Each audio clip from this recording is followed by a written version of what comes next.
RTO विभागात शिपाई म्हणून नोकरी, पगार 40,000, फक्त 7 वर्ष नोकरी, त्यानंतर जमवली कोट्यावधींची माया. अगदी धनकुबेर म्हणावे इतकी संपत्ती. लोकायुक्त आयकर विभागाच्या छाप्यात 10 कोटींची रोकड, 52 किलो सोने, 250 किलो चांदी मिळाली. ही कहाणी एखाद्या चित्रपटातील नाही. मध्य प्रदेशातील आरटीओ विभागात कधी शिपाई असलेल्या सौरभ शर्मा यांनी जमवली ही बेहिशोबी संपत्ती आहे. ही संपत्ती म्हणजे हिमनगाचे टोक म्हणावे लागेल. अजून बरेच राज त्याचे उघडणार आहे. आयकर विभागाच्या हातात आता त्याची एक डायरी आली आहे. त्या डायरीत मध्य प्रदेश आरटीओ विभागातील अनेक जिल्ह्यांच्या आरटीओची नावे आणि नंबर आहेत. त्यांना मिळणाऱ्या रकमेची माहिती आहे. अगदी डिसेंबर महिन्याचाही हिशोब त्यात आहे. कोण आहे हा सौरभ शर्मा? कशी जमवली त्याने ही प्रचंड संपत्ती? मध्य प्रदेशातील ग्वालियर मधील सामान्य परिवाराशी संबंध ठेवणारा आरटीओचा माजी कॉन्स्टेबल सौरभ शर्मा याने काही वर्षातच आपले जीवन बदलले. 7 वर्षाच्या नोकरीत त्याने कोट्यावधींचे साम्राज्य उभे केले. अर्थात त्यासाठी त्याला मोठे राजकीय नेते आणि वरिष्ठ अधिकाऱ्यांची साथ मिळाली. मग कॉन्स्टेबल ते बिल्डर झालेल्या सौरभ शर्माने कधी मागे वळून पाहिले नाही. 7 वर्ष कॉन्स्टेबल राहिलेल्या सौरभ शर्माचे कनेक्शन माजी मंत्री, विद्यमान आमदारांपर्यंत मर्यादित नाही. मद्याचा व्यवसाय करणारे व्यापारी IAS अधिकाऱ्यांपर्यंत जात आहे. सौरभ शर्माचे वडील मध्य प्रदेश सरकारच्या आरोग्य विभागात कार्यरत होते. सौरभच्या वडिलांच्या मृत्यूनंतर त्याला त्या विभागात अनुकंपावर नोकरी मिळणार होती, परंतु आरोग्य विभागात जागा रिक्त नव्हती. मग आरटीओ मध्ये कार्यरत असलेला स्टेनो सौरभ शर्मा याचा नातेवाईक निघाला. त्याने सौरभ शर्माच्या नियुक्तीसाठी लॉबिंग केली. अखेर ऑक्टोबर 2016 मध्ये तो आरटीओ मध्ये कॉन्स्टेबल झाला. आरटीओ मध्ये एंट्री होताच त्याने डावपेच सुरू केले. त्यामुळे एका माजी मंत्र्याचा तो खास व्यक्ती बनला. नोकरी मिळाल्यानंतर त्याने 2 डझन चेक पॉइंट वर ठेकेदारीची काम मिळाल्याचे सांगितले जात आहे. त्यातून त्याच्याकडे पैशांचा पाऊस सुरू झाला. सौरभ शर्मा याची दादागिरी वाढू लागली. मग तो इतरांना ठेके देऊ लागला. त्यामुळे आरटीओ मधील इतर अधिकाऱ्यांनी त्याला विरोध सुरू केला. परंतु तेव्हा मंत्र्यांच्या हस्तक्षेपामुळे त्या अधिकाऱ्यांचे काहीच चालले नाही. परंतु अधिकाऱ्यांनी त्याचे रेकॉर्ड ठेवणे सुरू केले. विभागातील काही लोक त्याचे शत्रू झाले होते. सरकार बदलले. सौरभला ज्याचा वरदहस्त मिळाला त्या मंत्र्यास मंत्रीपद मिळाले नाही. त्यामुळे सौरभ शर्मा याने VRS घेतले. VRS घेतल्यानंतर त्याने अविरल बिल्डिंग कन्स्ट्रक्शन प्रायव्हेट लिमिटेड नावाने कंपनी स्थापन केली. कधी काळी वाहन चालक असलेला चेतन सिंह गौर, शरद जायसवाल आणि रोहित तिवारी या कंपनीत संचालक झाले. 22 नोव्हेंबर 2021 रोजी ही कंपनी सुरू झाली. या कंपनी बाबत माहिती लोकायुक्त आणि आयकर विभागाला मिळाली. लोकायुक्तची स्पेशल पोलीस एस्टॅब्लिशमेंट टीमने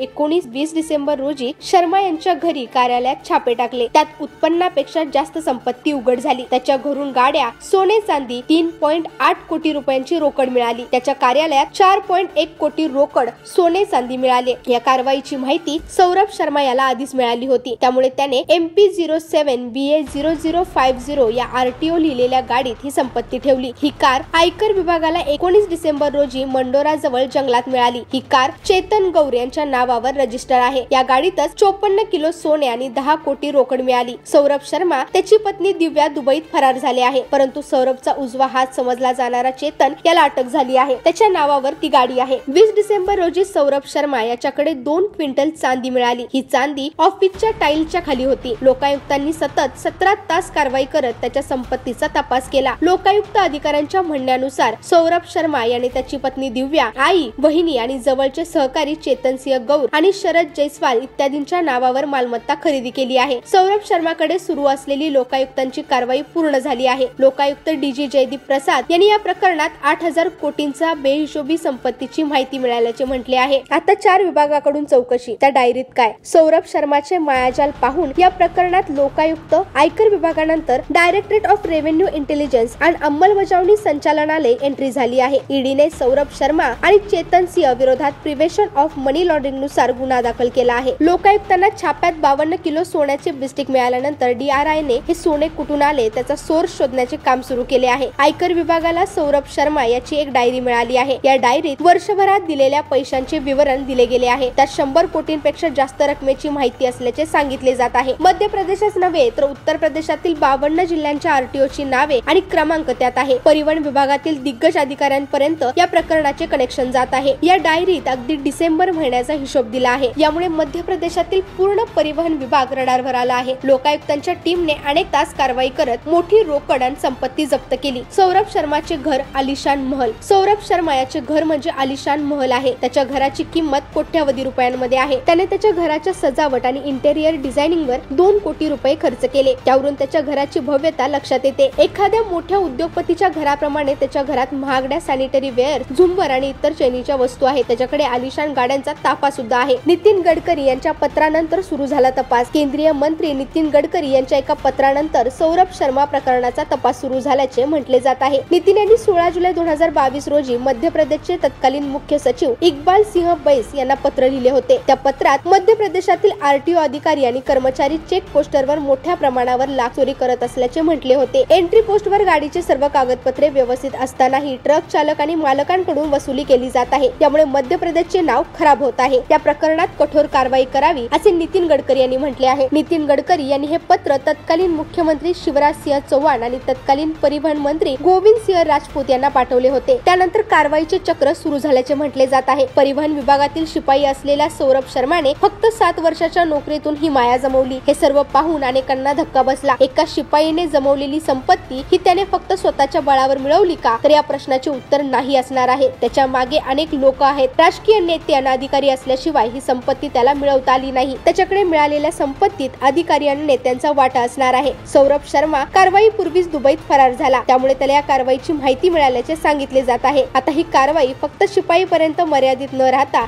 हिमनगापर्यंत जाणे गरजेचे आहे.